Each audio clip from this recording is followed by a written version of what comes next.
Hello, dear friends. Today I am going to be discussing a very important topic that is often misunderstood and under-recognized.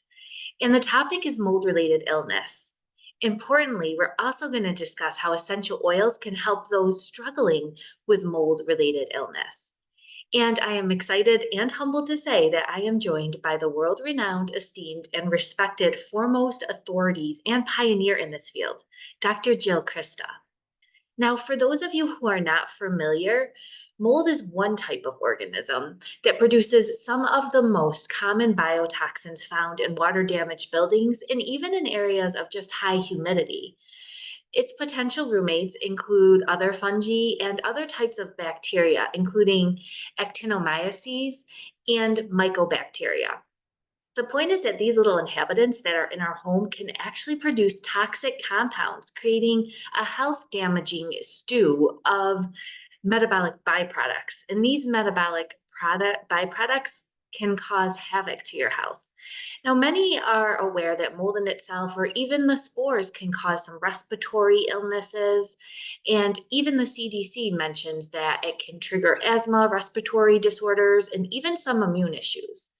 The problem is that mold-related illness is also not just about related to an immune response, such as an allergy, an infection, or irritation to the mucous membranes.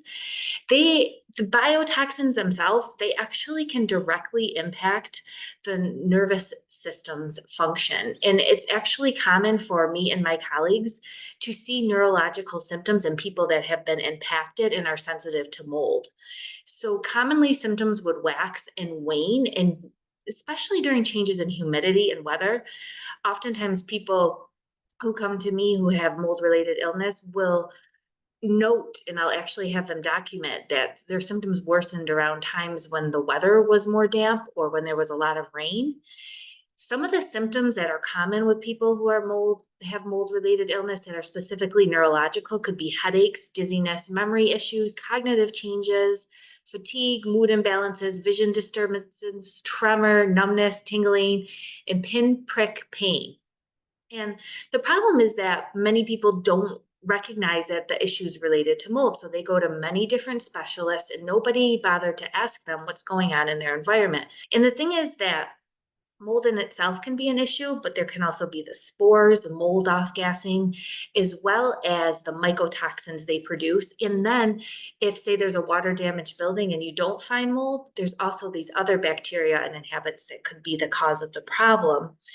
Interestingly, there was actually a paper entitled Structural Brain Abnormalities in Patients with Inflammatory Illness Acquired Following Exposure to Water-Damaged Buildings, and they used a volumetric MRI study using NeuroQuant. And yes, a lot of inflammation and this chronic inflammatory response pattern can occur in people who are exposed to mold. So sometimes people might have musculoskeletal issues or things that were already bad get worsened when they're exposed to mold. And a lot of that is related to the inflammatory response pattern that it occurs and changes in the different inflammatory parameters that occur and in the brain. There's actually differences in brain regions in this study. It was a small study, but it still showed changes. So thankfully, we have the word getting out that there are things that we can do about this. We don't have to feel hopeless. We don't have to feel scared, but we also should know about it. And Dr. Jill Crista is one of the best at taking these complex topics, narrowing it down, and helping us get to the gist of what we should do to help protect ourselves from mold and mold-related illnesses. She also specializes in a lot of other neurological disorders.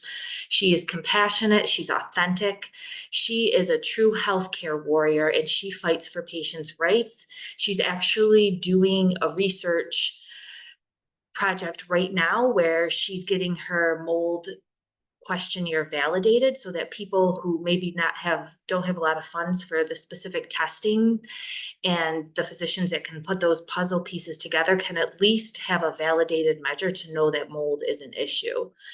So you're going to want to check out the show in the Essential Oil Revolution, because I just given you a preview of what mold is, but you're going to find out ones again, what to look for if you've been affected by mold, some things related to what you can do, and specifically, even some things you can do if you're still in mold and trying to find your way out. She has a 5-step process, and essential oils can be used in each of those 5 steps. We talk about how multifaceted essential oils are and how that's really cool because that helps all different aspects related to the negative impacts of mold. And then we talk about the sense of smell. This was really interesting how Dr. Crista explained how our sense of smell is related to our sense of safety and safety signaling, and how essential oils impact our sense of smell and our safety. And we kind of got on a little riff about techniques that could be used for essential oils to help restore that sense of safety after someone's nervous system and limbic system has been affected by mold. We go through a whole overview of mold testing. We talk about other areas such as how to reduce the impact of mold with essential oils, and especially in the environment, how they can be used to impact different biofilms. And we go into some of the energetics of mold, and I talk about some essential oils I use for that.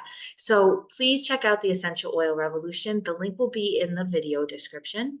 If you could please, when you listen to the show, go ahead and leave your feedback, go ahead and comment, go ahead and subscribe to the podcast. That'll help us to continue to get the word out of this vital information, to continue to attract amazing guests like Dr. Crista, and to provide you with essential oil education, because essential oils, I feel, are one of the missing links in integrative healthcare, and they could make people better so much faster and in such an integrated way.